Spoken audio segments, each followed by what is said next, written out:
Hi Glorious followers, and welcome to my channel. My name is Carolyn from Crafting with Glorious Purpose, and welcome to another studio vlog where I'm going to show you my Halloween collection for 2024 and show you how I made some of the products.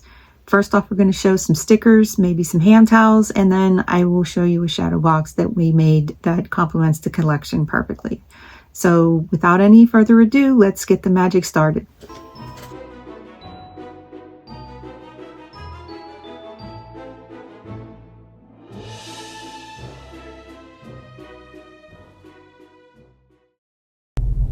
So first up is making our stickers.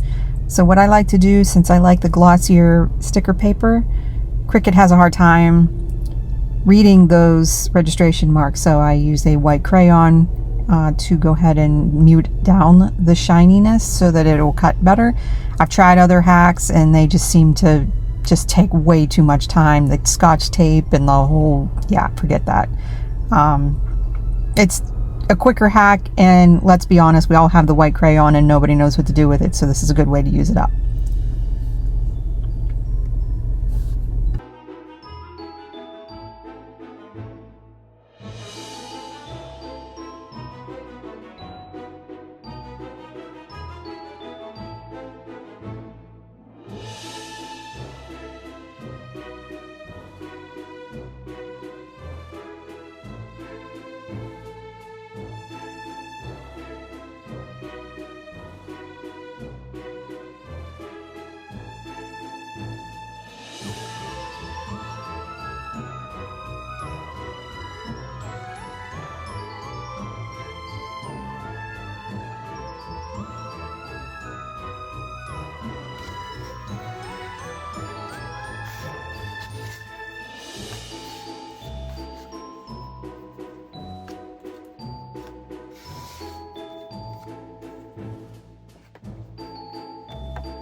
Next up is I wanted to test our hand towels.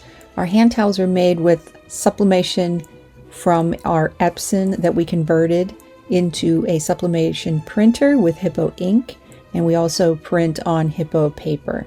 I took the design and I actually wanted to test it out first before using it on a new towel, so I used one that was an oopsie that did not transfer completely, so I have a lot of real estate left to try some more designs and test them out before settling on a final. I wanted to make sure the proportions were right and that the coloring was good.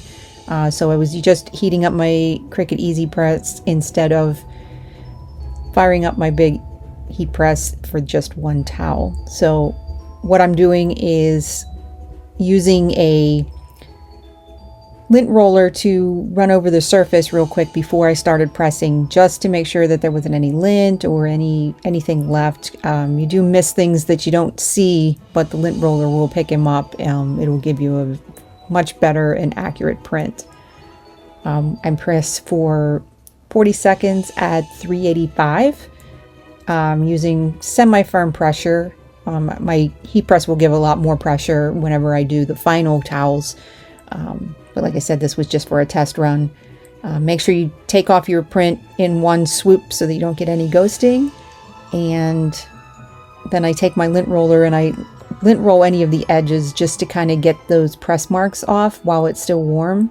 It seems to remove those pretty well, especially like the pressing marks. Overall, I don't think it's bad. I want to punch up the colors a little more. but I think overall, think the proportions are great. So I'll just give it another tweak and try another press later.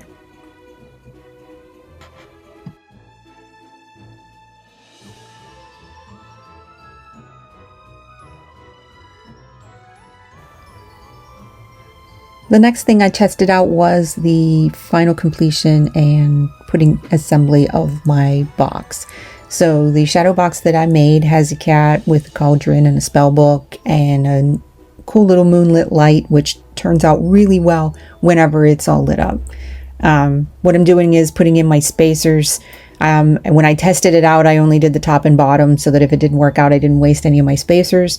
So now that I know that all the layers work, I'm putting them together as they would be in the shadow box. So I'm working layer by layer, making sure that I have them all in there. And since I don't have as many layers as I normally do, I put a spacer in to make sure that you get the extra depth in between, which I think helps give the illusion in the box. So yeah, I put one on each of the sides. This way then they won't buckle when they're in the box. And then once I put all of them in there, then I get to the point where I can add in my lights. So my lights are glued into the frame, and then I have a plain backer sheet to cover those up so that whenever the light glows, it glows through the paper and gives you a nice soft glow. Fitting all those in there, I have it all wired.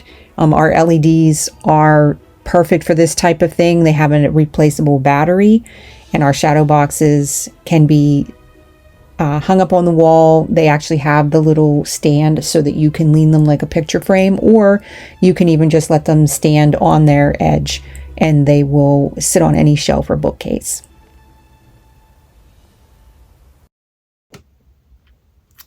And that, my glorious friends, is the end of this vlog.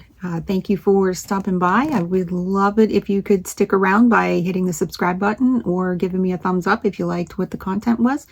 I'm hoping to have a couple more videos come out next week with some of my upcoming shows. I have a moon market in the evening on Wednesday, which I'm hoping to bring you guys along to.